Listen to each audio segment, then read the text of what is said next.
The open road should make you feel as free as a bird, right? Well, that isn't the case for many professional drivers across the country. Depression is not just in your head, and it is certainly not a sign of weakness.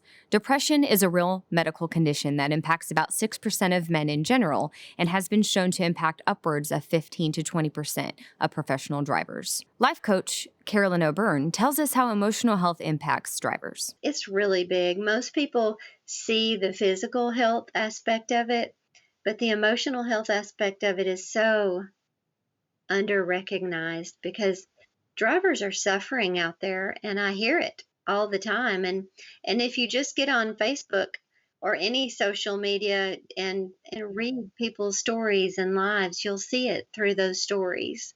It's definitely in a crisis at this point. Emotional health can make it difficult for a driver to do their job efficiently, and in some cases, those untreated emotions can be dangerous. So people that have these inner struggles, it is not their fault at all. So definitely know that I'm acknowledging that.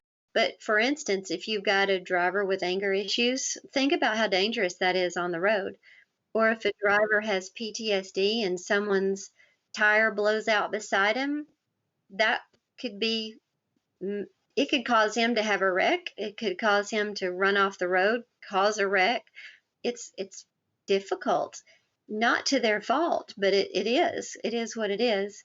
And with depression, some people just don't care. If they're depressed and they're tied up within themselves, they don't care if they run somebody off the road, or because what's life? Life is bad.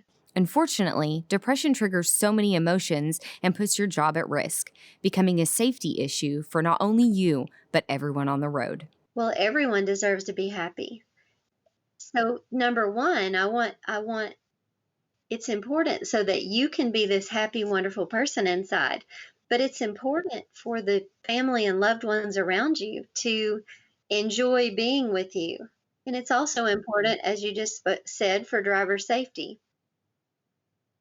The more emotionally stable you can be while you're in that truck, the more safe of a driver that you're going to be. And it's not just for your own safety, which is so important, but for the safety of the drivers on the road around you. It's important for drivers to take care of their emotional health for immediate and long-term benefits. They're very much unmotivated. They don't feel happy inside and happy to do their job. They don't want to go in with a smile on their face to that customer or that load delivery, or when they're back at the terminal. It's really hard to associate with people. Many times depression makes you sink into your, like a deep hole that you don't want to even socialize anymore. When you feel as though you are going to a dark place, know that there are always resources out there. The best thing that you can do is find a person who knows how to deal with it,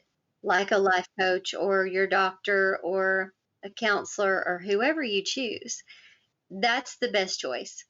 If that's not a choice that you can do or don't feel like you want to do, find a friend or get into a Facebook group. There are groups out there that deal with people that have anxiety or deal with people that have depression or deal with people that have anger, and get in there and see other people and their struggles so that you don't feel like you're the only one in the world that has this problem. That's another issue. Sometimes people feel like, well, nobody else has this problem. I'm weird or I'm odd, when hundreds of thousands of people suffer with the same thing. To connect with Coach Carolyn, you can reach out to her on her website at www.coachcarolyn.life. And don't forget that every life is important and there are always listening ears willing to help.